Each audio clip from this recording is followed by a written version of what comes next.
Hello viewers, welcome to the program Politics Today on STV channel with your host Daniel Ojakovo. With me here in the studio is a renowned clergy, politician, security expert, and a lot more. His Lordship, Right Reverend Ambassador Dr. Johnson Ojakovo is the president of the Combined Bishops and Ministers Council, South-South, a body that has been rooting for good governance in Nigeria, especially Delta State and the South-South, where they are prayed from. You're welcome. Thank you very much, and thank you, viewers. Thank you for everything. Yeah, we want to look at the polity.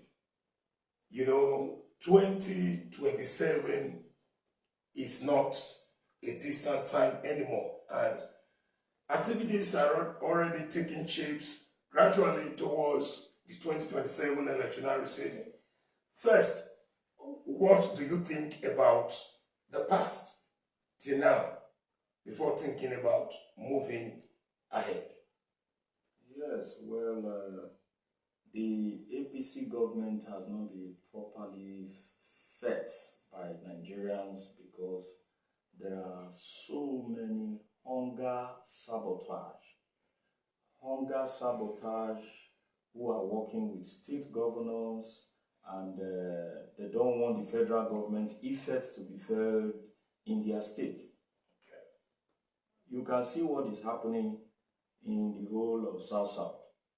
A lot of grumbling, a lot of unrest, a lot of settlement. Why? And people are still pressing on. The truth is because so many people are working with state governors to sabotage the federal government. Let's look at when you say hunger mongers. Yes. Do you mean it is self-inflicted or people-made as a way of trying to punish the larger masses? Yes, is one, self-inflicted is also among. Two, there are people who are not in government but controlling the affairs of the country, and this group of people are there. They are not on the street, so they don't know what the street man is feeling. It's all right. Because of our limited time, let's briefly look at, you just mentioned about people trying to sabotage the system. Yes. What about the policies of the federal government? Because talking about the APC, I believe you meant the federal government led by President Bola Ahmed Tinubu. What do you think of his policies so far? Yes, like let us take quote unquote the fuel subsidy removal. That affects so many things and has made so many hope on the federal government to go down. But the truth is that some group of people are the one trying to hold back our resources by when the federal government subsidize the fuel, they will divert them to another place. Yeah. So the federal government deem it fit that money that should be used, spread it to the state. But the state governors are not releasing them. They are not using it to work with the people. So the politics of Mr. President is not actually too harsh if the state governments are cooperating. But the state governments are not cooperating. Everybody is looking for his own benefit, not the masses' benefit. These are the things that have crumbled and has made Nigeria too harsh for the man on the street to bear. Okay, let's look at with the analogy of the journey so far with President Tinubu. Do you see a situation where the Nigerian masses will be eager, anxiously prepared to go to the polls come 2027? Yeah, we will always go to the polls. After all, upon the harsh economy or the harshness of the states, all the states, you can see that Nigeria is still striving. Nigerians are always bearing. They are good in having so many ways of surviving. And to be honest with you, we want to encourage as many that are trying to discourage people that it will not work. Nigerians will still go to the pool. They will go. 2027 is just by the wayside. It's coming. So they will go. We will go. We'll go and vote. We'll do our best to mobilize our people, to speak to the clergies, forums in different capacity, even from the CAN. We'll make sure that we vote in a way so that Ahmed Tinubu can actually, President Ahmed Tinubu can actually fulfill his dream for Nigeria. Talking about fulfilling his dream, is it possible you are talking about returning for another tenure, or perhaps using the remaining time between now and 2027 to fulfill those dreams? Yes. Let me just quickly add. I'm asking this because I know that when politicians talk about such things, they could be referring to, second tenure, to be very outright. So, in what context? Actually, let nobody be deceived, or even when they are hiding behind certain words or try to divert so many words. The truth is, President Ahmed Tinubu is going to complete his 8th term. Let nobody be deceived. And because many of us are not actually trying to speak it out, we know, we have visionized it, we have prayed about it, and we've seen from the human understanding, and the spiritual realm is set and open. We don't want to touch that now so that we wouldn't be put wrong for the nearest future. Now, what would you want to tell Nigerians in the face of the enormous hardship ravaging the entire landscape? Just opposing with, why they should be prepared to go back to the polls come 2027. Yes, if you look at Ahmed Tinubu's regime, it's a little bit having a slacker rope than the one of Buhari.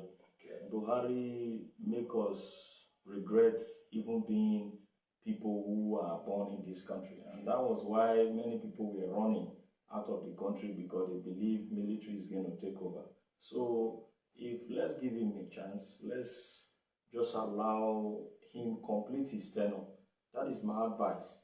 Let us allow him complete his 8 years tenure, and from there, no matter what, we will see the effect of presidency in this country.